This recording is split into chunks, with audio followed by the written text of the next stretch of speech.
આજની મારી રચના છે મંદિરમાં નહીં ખુદા. કામ ના થાય નિસાસો નાખે છે. માણસો વહેમની દિવાલોથી ઘેરાયેલા છે.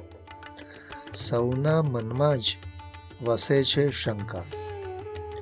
સમાજના રિવાજોથી બનેલી દિવાલો માણસોને કુટુંબોથી તોડે છે.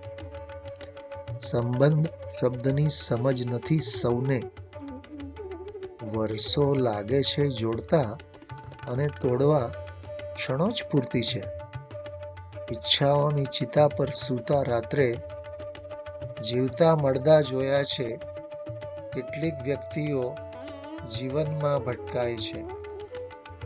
જે હોય છે પથ્થર સમા, જો લાગે છે ઠોકર તો સંબંધ તેઓથી જ તૂટે છે. ક્ષણિક અંધકાર છવાય છે. અંધકાર તોડવા છે એક મીણબત્તી જ કાફી. મીણ પીગળે પ્રકાશ મળે. રહી જાય છે વાટ પીગળ્યા પછીની નિશાની. સુખડ બળે સુગંધ, મળદું બળે દુર્ગંધ. મસ્જિદમાં માધવ ના મળે, મંદિરમાં નહીં ખુદા. મસ્જિદમાં માધવ ના મળે, મંદિરમાં નહીં ખુદા. વાત નાની સી જ છે, જગમાં સૌ સૌને ભૂલ્યા. મિત્રો, આજની મારી રચના ગમી હોય તો જરૂરથી લાઈક કરશો અને સબસ્ક્રાઈબ કરશો.